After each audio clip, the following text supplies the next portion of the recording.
Reddika Hyderabad BJP ఆఫీస్లో కేంద్ర మంత్రి కిషన్ రెడ్డి మాట్లాడుతున్నారు. లైవ్ లో చూద్దాం. చప్పట్లు కొడుతూ మా పాపం.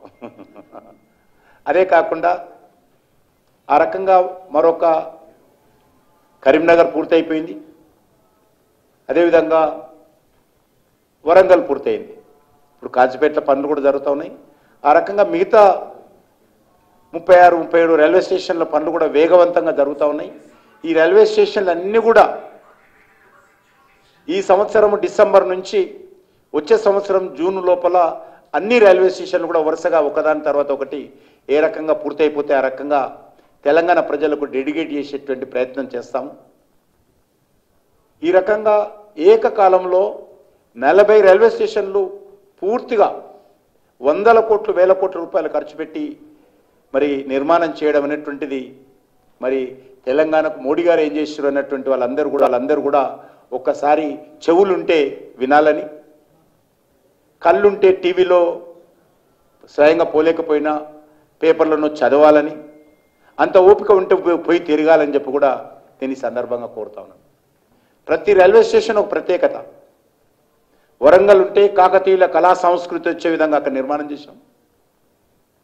ఆ రకంగా ప్రతి రైల్వే స్టేషన్ అక్కడ ఉన్నటువంటి స్థానికంగా ఉన్నటువంటి కల్చర్ కావచ్చు, అక్కడ ఉన్నటువంటి ప్రాధాన్యత ప్రత్యేకత దృష్టి పెట్టుకొని రైల్వే స్టేషన్కు స్వయంగా మేమందరం కూర్చొని ఎక్కడ ఏ రకమైనటువంటి ఉండాలని చెప్పి అంత చిన్న చిన్న విషయాలు కూడా దృష్టిలో పెట్టుకొని ఆ రైల్వే స్టేషన్ల నిర్మాణంలో వాటిని జోడించేటువంటి ప్రయత్నం చేశామని చెప్పి కూడా ఈ సందర్భంగా నేను మనవి చేస్తా ఉన్నాను.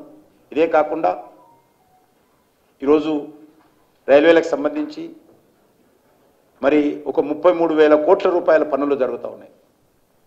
100% రేపు మంత్రి గారు చెప్తారు, అవన్నీ ఇప్పుడు నేను చెప్పుకోవడం కూడా బాగుండదు.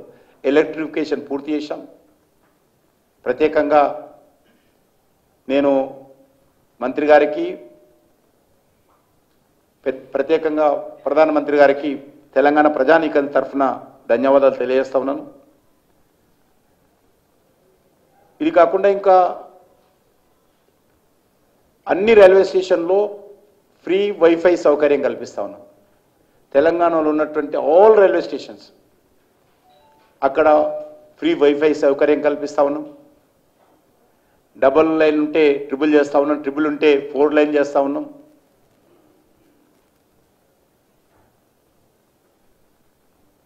అన్ని రైల్వే స్టేషన్లలో ప్యాసింజర్కి సంబంధించినటువంటి అమ్యూనిటీస్ పెంచేటువంటి ప్రయత్నం చేస్తూ ఉన్నాం.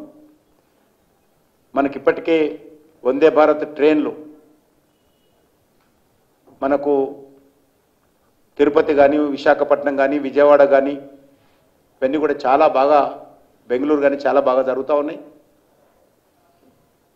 కోచ్లు కూడా డిమాండ్ను బట్టి మేము కోచ్లు కూడా పెంచేటువంటి ప్రయత్నం చేస్తున్నాం, పెంచుతా ఉన్నాం. తిరుపతి కూడా పెంచాం.